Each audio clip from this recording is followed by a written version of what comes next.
Hello, my friends. Welcome. Jill Ortiz here in my empowered fitness community for women over 40.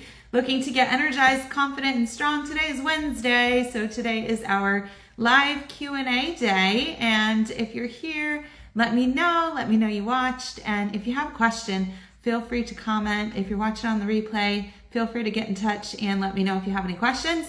I've included a link here if you would like to sign up for a one-on-one game plan call with me. This is a free call where you and I can get to know each other. We can figure out what's going on exactly with you and help you get to your goals. If it's your first time here, welcome. We do this every single Wednesday in this group, and I'll be going through and answering the questions from the ladies who've recently joined our group here. And if you have any questions that come up along the way, feel free to ask them. So let's hop right into it. We've got April, who I think joined maybe yesterday or this morning, and she said she wants to lose weight, she wants to tone up, and she wants to get her energy back. And she said, how do I lose weight but keep my energy levels up? So what that tells me, and without having a call with April, which I hope she'll schedule a call with me so we can discuss exactly what's going on, is perhaps she's not fueling her workouts or she's not eating enough. That's my number one question is I would ask April on our call, tell me what you eat in a day, right? And so we need to know how much does April weigh, what kind of workouts is she doing, and what's the intensity, how many days a week, and then what is she eating? That'll be the first red flag if it's not in line, right? So a lot of ladies start working out more and eating less, thinking that's the key to weight loss. And it's absolutely not. What happens in that case is, number one, your metabolism is hurt. So in the long run, you're going to suffer and it's going to be harder to lose weight.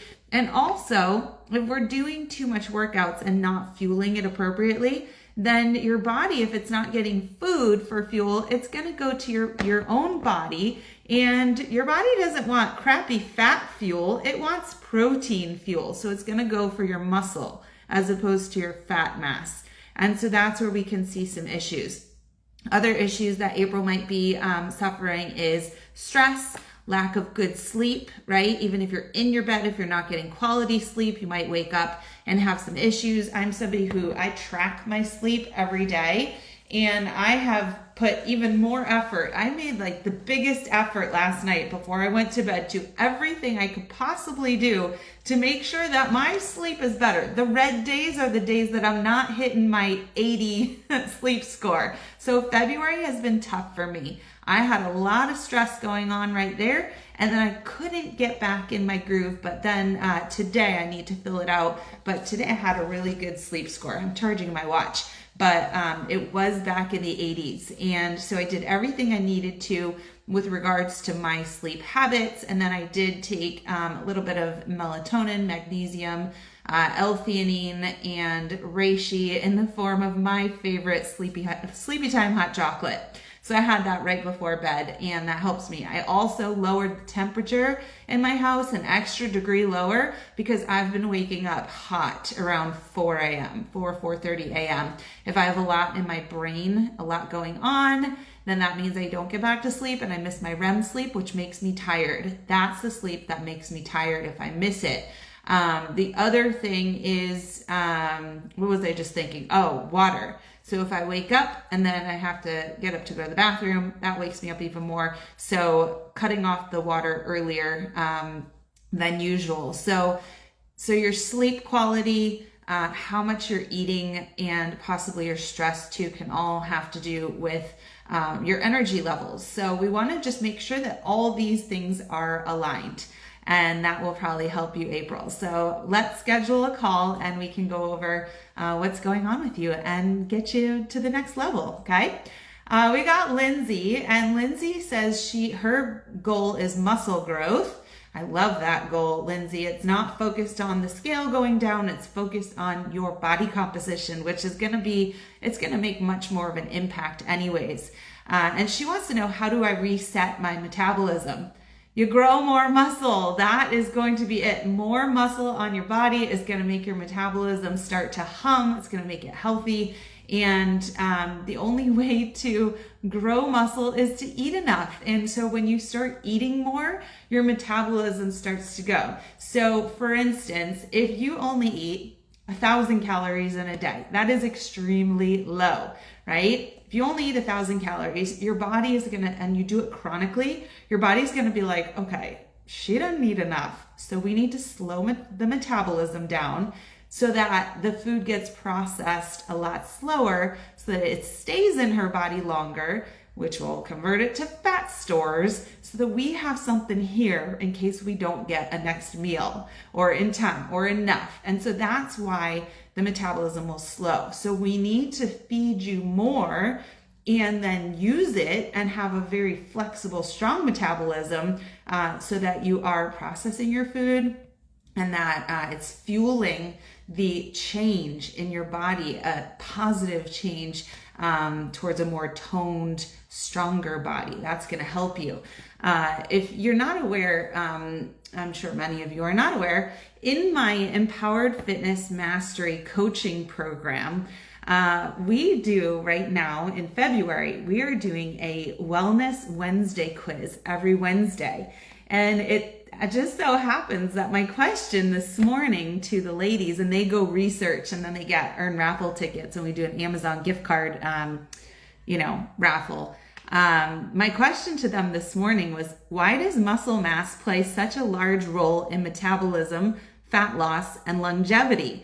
And so the ladies go, they do their research, and they come back, and I'm going to read to you a bunch of these. I mean, we've got lots and lots of answers, but I'll read a couple of them. Eventually they start to get a little repetitive, but it's good for you to hear this a few times. So Angie's answer, she came back with, muscle mass is critical because it acts as a highly metabolic organ. So your muscle is an organ, and it burns more calories at rest than fat. That means you don't have to work out as much if you have more muscle in your body, and you can burn more fat while you're sitting down and while you're sleeping. It directly boosts the metabolism and aids in sustainable weight loss. It regulates blood sugar and improves insulin sensitivity. So for instance, I have a very high muscle content because I've been building muscle for the last 11 years. And so let's say on a Friday night, I want to eat a piece of pizza. I'm not going to gain like 5 pounds overnight because my metabolism is healthy. I have a lot of muscle. And so my body takes that the extra calories, and it will process them and knows what to do. So it's much more flexible. It also will help to regulate that extra blood sugar, right? So if we're eating extra carbs, if we're having extra sweets, it won't have as much impact, right? So Valentine's Day, I say, give me all the chocolate. I'm going to eat it all in one day, and then we're done with chocolate, and I'm fine, Higher muscle mass reduces the risk of sarcopenia. So that's when your muscles are really just not doing their job and you get very weak. It protects against injuries and fractures by supporting bone density and improving balance. So important. And it's linked to lower levels of inflammation, better cardiovascular health, and lower risk of all-cause mortality, which, if you're not aware, heart disease is the greatest cause of mortality in the US. And so the fact that your higher muscle content is going to not only help your metabolism, but it's going to reduce inflammation and your cardiovascular health, and reduce your adipose fat, which are all big causes of cancer.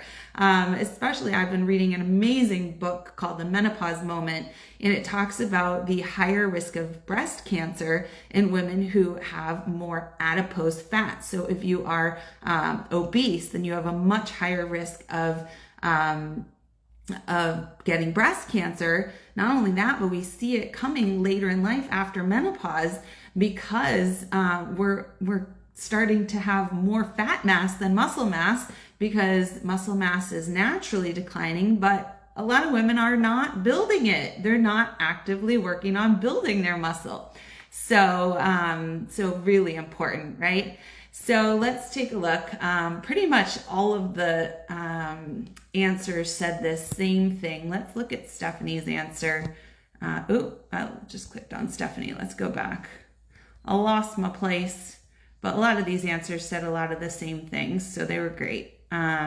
Stephanie's answer says, muscle is the body's main metabolic engine, raising daily calorie burn even at rest. Skeletal muscle clears out most of the glucose that you eat, making it the biggest driver of insulin sensitivity. So more muscle equals better fat burning, lower inflammation, and healthier hormone signaling. So what that means too is that your hormonal symptoms, right? Hot flashes, night sweats, mood swings, all those things are going to be better if you have more muscle in your body, right? Losing muscle slows metabolism, increases fat gain, and raises chronic disease risk.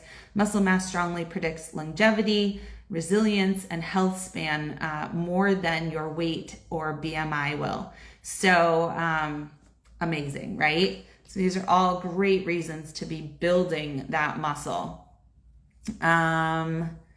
Okay, so muscle growth is going to help reset your metabolism, Lindsay, and also making sure we're eating enough, getting enough sleep, rest, recovery, and doing the right workouts and eating the right foods, okay? Tammy says, I've tried keto, but I can't stick to it because I have some digestive issues. What actually works? Well, I'm not a big proponent for keto. I'm not a big proponent for any fad diets that say do high this, low that, this, that. You know, I like balanced diets because they're healthier. It means you're getting a variety of different foods.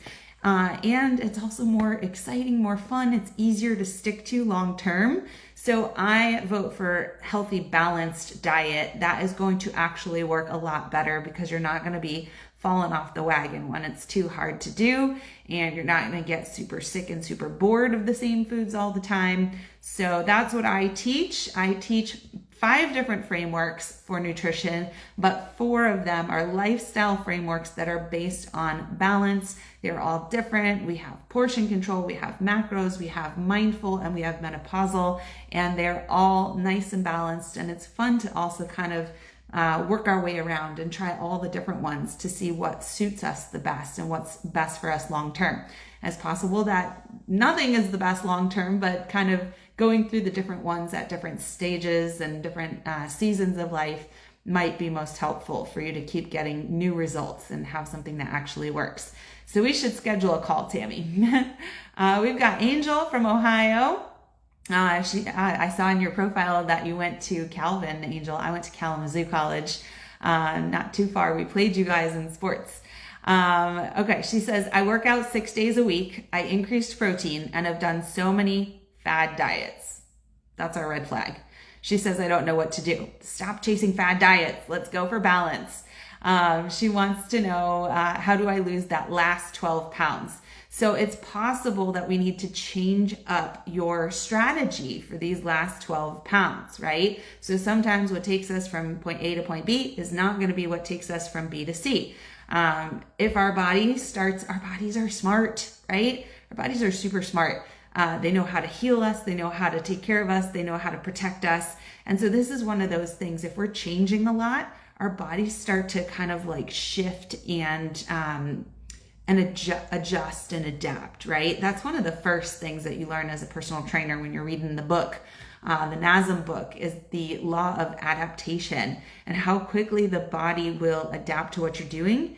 And so if you tell me that you've been running for the last 6 months, and at the beginning you were losing weight and now you're not losing weight anymore, and in fact you're gaining weight, is because your body has caught up and it knows what you're doing and it's trying to go back to where it was comfortable. And so you have to change up what you're doing. And sometimes if we're doing too much of the same thing, it can cause more inflammation. So working out more is not always better. Sometimes we need a rest. Sometimes our body is telling us we need change. And so it's the same for both exercise and nutrition. We've got to change things up and try new approaches. So it might be, Angel, that you need a new approach. There's another book that I love. It is called Next Level by Stacy T. Sims. Let me pull it out here. And I believe it's chapter 4. Chapter 4 is like the best chapter in the world for people like you, Angel. Let me go back and see what the title of the chapter is. I just know it's chapter 4. Part 2, chapter 4. Menopausal hormone therapy, adaptogens, and other interventions. Maybe that's not it. I don't know. We'll have to figure it out. Anyways, in the one, oh yes, it is chapter 4, because here it is. It's a case study. And so in this case study, it says a competitive trail runner reins in her runaway symptoms. And so it's talking about Kate, who's 46. It says she came to me feeling like a wreck after being hit by perimenopause train. More than anything, she desperately wants her running mojo back. And so she was working out a lot, and what Stacy, Dr. Sims, had her do was pull back, change things up, kind of reset her nervous system, and then build up the routine again and keep some changes with some things that now work better for her in this new stage of life. So that was the gist of chapter 4. And I just loved listening to it. For anybody who's like, I'm working out so hard and it's not working. It's like, well, maybe we need to change things up for just a little bit. Get your nervous system back in order, get your digestive system back in order, and then build up again. And maybe we need to do this periodically during the year. That's why I work in a periodized style and method with my clients in my training. We change up our training every 3 to 4 weeks. And when nutrition's not working anymore, when we start to plateau, we change up the nutrition too. And so that keeps us out of plateaus and continuing to feel good and see results, okay? All right, Sonia, suffering from stress and emotional eating. These two things are gonna definitely kill your chances of getting to your weight loss goals. So we need to start working on how are we gonna get those things in order? Who do we need to lean on? What do we need to change, let go of? I remember this woman, I was in a networking meeting once, and she said I think it was 3 Ds, maybe it was 4 Ds, delete, delay, and delegate, right? So we got to figure out if there's too much going on and it's super stressful, then the only way to stop emotional eating is to get rid of the emotions, right? And so, well, that's not the only way. We can also build some new habits, right? We could do some tapping, we could do some coloring, some listening to music, some working out instead. But we need to attack the source of the problem, and that's the stress, right? And so if you have too much on your plate, if it's really stressing you out, number one, delete stuff that you don't need on your plate. Just get rid of it. Don't do it. Just forget about it, right? If somebody's constantly nagging you about going to the mall, your friend, then get rid of that friend, right? Just stop answering. It's too much stress. Stop stressing me out, so we don't just get rid of our friends, but we can make a lot less effort to kind of like associate with people who are creating more stress in our lives. Delaying things that don't need to be done, like laundry, dishes, in favor of your workouts, or delegate. Hey kids, hey husband, you go do that, right? That's not my job anymore. All right, Shelly, she says, I'm fructose intolerant, which is very hard to try and eat. She says, menopause has me gaining weight like never before. I need to understand how to eat and exercise. And so I had actually never heard of having a fructose intolerance. And so I did some research, which is always very fun when you learn about new things going on with people. I'd hate to be allergic or intolerant to anything really. I could tell you I have a little bit of lactose, not intolerance, but sensitivity. If I overdo it, then I feel super gassy. I'm sure you all feel that way. And there's been some new foods that have started to bother me as my digestion and my gut has changed in these years past 40. So very interesting stuff. So I did look at this sensitivity or intolerance to fructose. And I learned that there's 2 different types. There's hereditary fructose intolerance, they call it HFI, and those people have to completely avoid fructose. Fructose, the most common thing, fructose is generally a sugar, right? It can be natural sugar. It can be sugar from high fructose corn syrup. So that's something that's manufactured from corn. So when they do all the processing, it brings out the sugars. Even though it's natural sugars, it's processed, right? Or you can have fructose in some of the sweeteners, the fake sweeteners, right? So then we have a different condition called fructose malabsorption. And that means you might be able to tolerate small amounts of sugar, but your body will not handle the higher intake well. So you might end up, throwing up and having diarrhea and bloating and a lot of awful, uncomfortable things. So fruits can be high, certain fruits can be really high in fructose. Sweeteners, added sugars, even like molasses and agave and the natural ones, processed foods, granola bars, salad dressings, ketchup, barbecue sauces, they all have a lot of sugar in them. There's even vegetables that are high in sugar, fructose, asparagus, artichokes, sugar snap peas, onions, and garlic. Those can be problematic. Sugar alcohols, candy, gum, some protein powders if they have sorbitol. But there are plenty of foods that are low and non-fructose, including proteins, vegetables, some fruits in smaller portions, and healthy carbs, right? So white rice, jasmine rice, quinoa, oats, sourdough bread, rice cakes, corn tortillas. You can have fats, avocado, olive oil, nuts, all those things. And so we can absolutely still work on a really great healthy meal plan. And it's actually better that Shelly is intolerant to the fructose, because that's not going to help her anyways in menopause, because we have a difference. Our resistance to insulin is worse, right? And so we want to be insulin sensitive, where our body knows that the sugar's coming in and releases the insulin to help process it. And so that doesn't happen as well in menopause and in perimenopause, postmenopause. So this is a good reason why we don't want a lot of sugar. We want to regulate that. So we can also pair foods together to help bring that down. So for instance, those of you who put sugar in your coffee in the morning, you're doing caffeine plus sugar, which is going to make your insulin and your cortisol spike. And so having maybe some protein either before you have your coffee, so some eggs before coffee or protein powder in the coffee, those can actually help to not get that big sugar spike, right? Which is going to release more insulin, higher cortisol. And if you're in a constant state of high cortisol, then you're going to have more issues. So we can work on this together, Shelly. Let's book a call and talk about it. We've got Laura. She says she's struggling with motivation. Laura, watch my Monday motivation video. That would be great. And one big motivation that I can tell you guys, I had a conversation with one of my clients, Monica. Monica lives up in Maine. It's snowy and it's cold and, it's winter.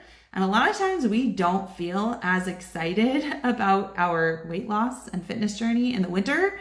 But guess what? Spring's around the corner. Like March is in like a week and a half. And, which is crazy because 3 days ago it was mid-February. And so spring is coming, summer's coming. And if you're not doing the work now, then you're going to really regret it later. So you got to get that motivation up by starting to do the work and building the momentum and building the routines and the habits that are going to get you the results, because spring is going to be here soon. All right. Velvet, Ms. Velvet is struggling with menopause. She asks, why do I look 6 months pregnant at the end of most days? Raise your hand if you totally get that feeling. I get that feeling. I've been there. I don't feel it anymore. I've actually managed it. But there's many things that will contribute to that feeling of bloat by the end of the day. I guarantee you, you're not gaining a ton of fat in a day. Like in 12 hours, you don't go from being skinny to fat. So it's more likely digestive bloat due to things that you're eating. It could be food intolerances. It could be artificial sweeteners, chemicals in your food. It could be hormones. So this is where you hear like menopause belly. Your gut changes through menopause with our hormones changing, your insulin sensitivity drops. Cortisol rises, and all this causes bloat in the belly. So that's something. It could be stress belly, same thing. Cortisol rises, water retention increases, and it can slow your digestion down. So you might also be constipated if you're not going to the bathroom, number 2, once or twice a day. Then you might just have a ton more food stuck in your digestive system that will make you feel bigger at the end of the day. It could be your posture. If you're tired at the end of the day, is your core feeling weak from standing all day? Do you need to be working on your core strength so you're standing taller with your belly in? You may need to train your belly to come in by strengthening your core muscles. So these are all good things to be thinking about. They're all reasons why you might feel like you're bloated at the end of the day. If it's, soft and squishy kind of all day, then that's more likely going to be fat. If it's flat in the morning, but then distended at night, that's going to be bloat. If it is after certain foods that you eat, then it's going to be digestive issue.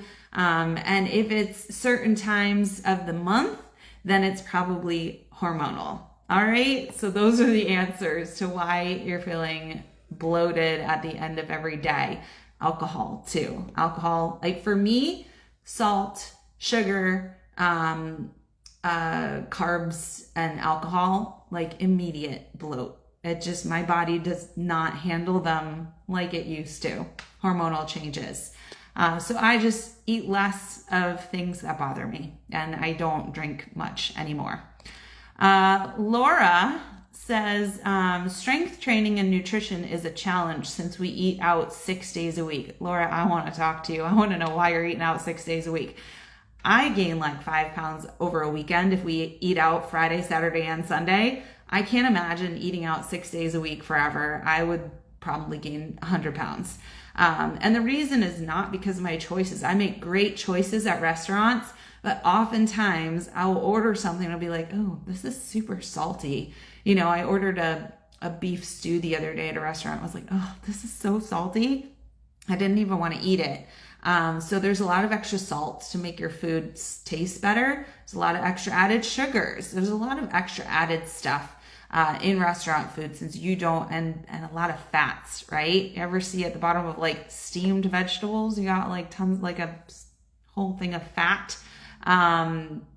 And so you don't have as much control. So I would try to cut down on that eating out, which is why I want to know the story behind 6 days of eating out. That's expensive too. I know when we go to a restaurant for 4 of us, we're spending like $150 to $200. It's kind of crazy these days. And so Laura's question is, how long should someone stay on retatrutide, which she says she's on a microdose. Now, so that I also had to do a little bit of research on, totally transparent. I had not heard of retatrutide.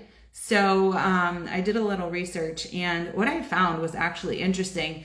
Retatrutide is not FDA approved. So it's still in the testing and investigational phases. It is a GLP-1 medication, and microdosing means that it's definitely not going to be FDA approved, because FDA is only going to approve full doses of any kind of medication. So you have, so that means they don't have any numbers or research on long-term safety or duration of use. So she wants to know, how long should I be on this? They haven't done the studies yet. They haven't researched people for long enough to know if there's evidence for a certain timeline, if it's safe, if it causes cancers. So personally, I would not want to be on anything that is still in a research phase, a newer research phase, but that's just me. Everybody's different. I will tell you that what we know about all GLP-1 based medications is that they are meant to be a chronic metabolic treatment. So kind of like thyroid meds. You don't just like stop thyroid meds when your numbers are better. It's because you're taking the meds that your numbers are better. So it is supposed to be a long-term medication, not something that you wean off of unless you have changed the habits that caused you to be your previous weight, right? So if you're taking these because you are an overeater, and you need the medication to signal to your brain to not be overeating, then if you abruptly come off of it, then you're going to stop getting those signals, and you're going to, if you go back to the way you were eating before, which is probably what you would do if you haven't changed your habits and your thinking and your lifestyle, and your psychological relationship with food, then you're going to gain that weight right back. So what you need to be doing is working on everything that we work on, which is your fitness, your nutrition, your sleep, your stress, knowing what your body needs in terms of supplementation and, all these things could possibly get you there without the medication anyways. But you have to be building these healthy habits so that if you do stop the medications, which I wouldn't want to be on them forever, expensive, you're injecting, who knows what the other side effects are. You have to change your lifestyle no matter what. And there's so many things that if you're not changing your lifestyle and you're simply taking a weight loss drug, eating so little that you're basically starving yourself thin, that's not going to be healthy anyways. You're going to have other issues, right? You're going to have bone density issues. You're going to have cardiovascular issues. There's a lot of other things that can come up with malnutrition, right? And so these are really important anyways, that you are practicing the healthy lifestyle. So I would say let's work on those things and get you solid in the healthy habits that will help you with the same thing that the medications are doing, so that we can get you off of that as soon as possible, especially if it's one that is not, it's not FDA approved and it hasn't been researched for a very long time. That would just be my take on it. You can always talk to a doctor if you trust your doctor, or you can do research as well. Let's keep taking questions because we're doing pretty good. We got 2 left. Trisha, we got nutrition and motivation are holding her back. So we just need a good nutrition plan, and we need to get you excited and getting some results. She says, how can I change this all for the better? It's hiring a coach. It's having an amazing plan. It's having an awesome community and seeing results. And so for those of you who did not join us, and that's my question for you today, is why didn't you join the Triplethreat Challenge? We are having a blast in there this week. It's literally only $17. And it's 3 amazing workouts. I've taught 2 of them already. And so you can hop in and do, it's only Wednesday, Thursday, Friday. You could do arms, abs, and glutes. We've already taught arms and abs. And Friday is going to be the glute workout. So it's not like you missed anything, but we are having a blast in there. We've got 3 workouts. It's $17. I think everybody should be in there. You can add on one of my 5-day kickstart cleanses, which is a 5-day meal plan that will help you lose 5+ pounds guaranteed. So if you do that in a week, that is going to build massive momentum, right? You are going to have so much fun. It is going to be great to be around other people who are doing the same thing. I was going to see if I could pull up some of these comments from the arm workout on Monday, because everybody loved it. Let's see. Stephanie said, I felt great. I used 10s, 15s, and 20-pound weights. Holy crap. She's so strong. Erica said, done. Great arm workout. Beverly said, wow, that was awesome. My arms are burning. I used 5s, 8s, and 10s. I need to tighten up my triceps. Jerry said, done. I forgot how great your workouts are. I used 5s, 8s, and 10s, but for the circles, I use no weights. Amy says, J1 complete. Use combination of 5 pounds, 6.5, and 8 pounds, 3 pounds for the shoulder side holds. Felt the burn. Thank you, Jill. Good luck, everyone. We got this, right? So everyone's having a blast. So I included the link to the Triplethreat Challenge here. You should all join us and take advantage of these awesome 3 workouts and do those to start building your momentum. Add on my 2 total body conditioning classes, add on my 5-day kickstart cleanse, add on my macros education masterclass. All this stuff is going to teach you and get you rolling in the right direction in small little ways, okay? So Trisha, that's what I would say too. Get that 5-day cleanse, get your motivation on with the group, and we'll be doing fantastic. Kim is the last question. She says, what's holding her back is lack of motivation because whatever she tries, she can't lose weight. My guess is you're trying all the wrong things. Sometimes it takes doing all the wrong things before we find the right thing. I guarantee that my things work. They're fun. They're exciting. She says, how can I lose weight and keep it off? It is having the right plan, changing things up, finding joy in the journey, feeling confident that you're doing the right things, because sometimes the weight does not come off in an instant, and you just have to be enjoying the journey, having faith that with consistency and hard work, change happens. And so that's really important. But if you are in the right community and you see good things happening around you, then it's really easy to have that faith and push, right? So thanks for hanging in here with me today. This is our Q&A. I'll be back on Monday for Monday Motivation. And if you'd like, book a call with me. Those are free. If you'd like, join the Triple Threat Challenge. It's only $17. You get to keep the workouts forever. So there's no pressure to get them done today, tomorrow, anytime this week. And I look forward to getting to know everybody and hopefully welcoming you into the Empowered Fitness Mastery Coaching Program. Have a great rest of the week. Bye.